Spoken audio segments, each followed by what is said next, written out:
Whoa, look what New York City killer left behind on the scene after killing six. This is sick. New York City faced an all too familiar scene today, just blocks from where the World Trade Center once stood, and woke everyone up to the reality of terrorism in the homeland.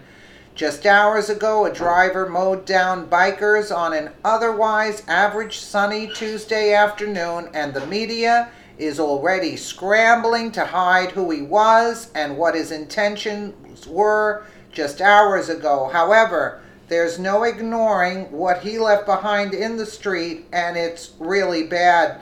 The driver, who is now in custody and his name and identity is being withheld by authorities, didn't seem intoxicated or distracted when he saw several bike riders and swerved to hit them. His intentionality became clear when he got out of the car and fired shots at them while yelling the Islamic battle cry when committing an act of terror, Allah Akbar, Zero Hedge reported. Now we know what else the mainstream media doesn't want getting out about this obvious act of terrorism, and it's what was found on the scene.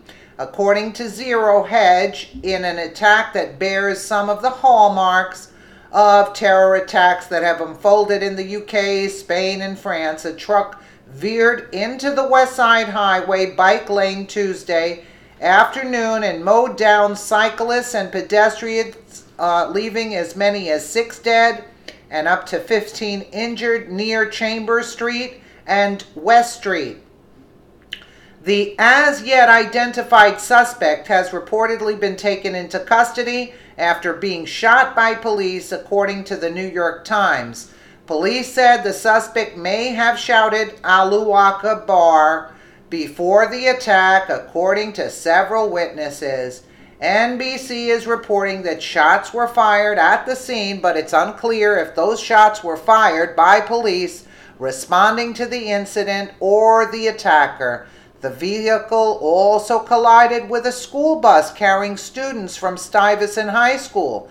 There were reports that the suspect fired shots from his truck, but these reports could not be immediately confirmed.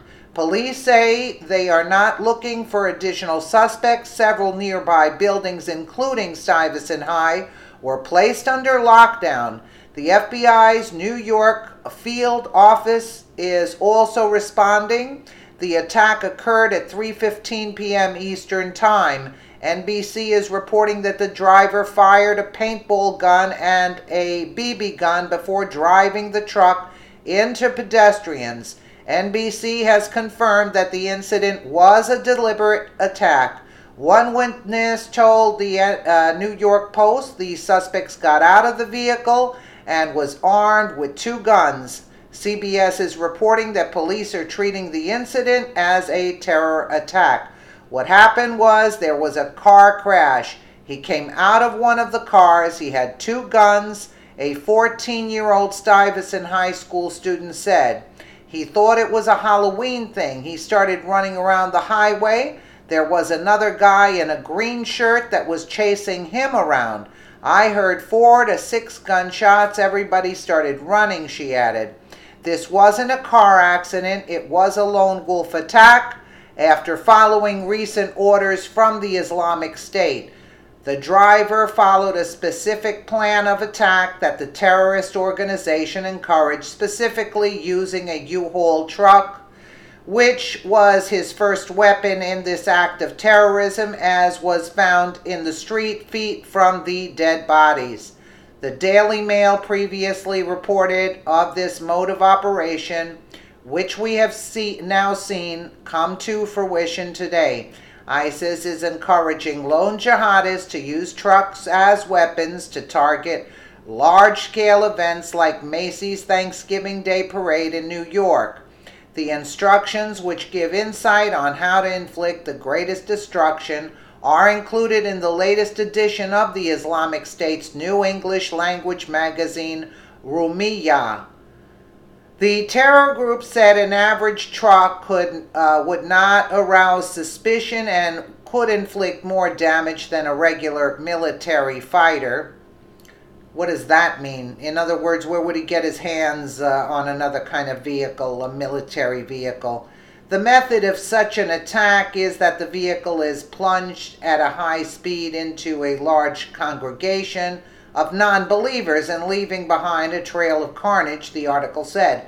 Vehicles are like knives, as they are extremely easy to acquire, but unlike knives, which if found in one's possession can be a cause for suspicion, vehicles arouse absolutely no doubts due to their widespread use throughout the world.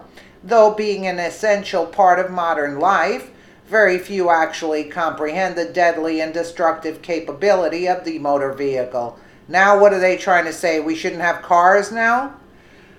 Rumiyah stated that heavy, large, load-bearing trucks would be ideal and to avoid small cars and large SUVs.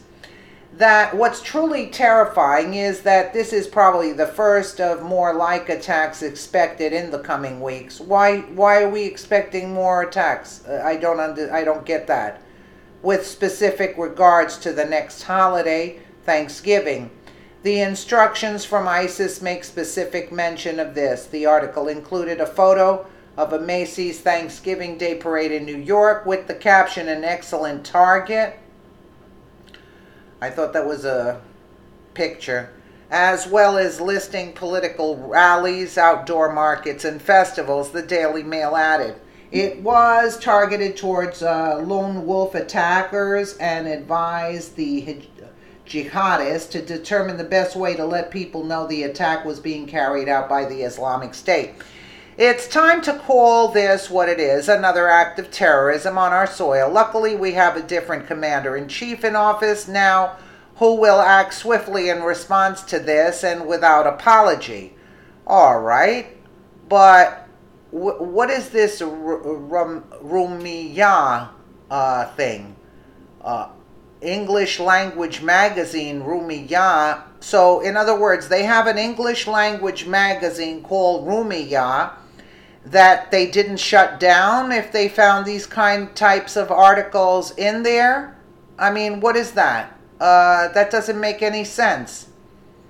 And why all of this happening now after the Uranium One, to distract people from the Uranium One? I mean, this just seems too coincidental. You're going to tell me that all this happened where they spy on everybody, they know everybody's phone calls, they know what everybody's doing, and this takes place? Give me a break. Let me know what you guys think in the comments below, and again, thank you so much for watching.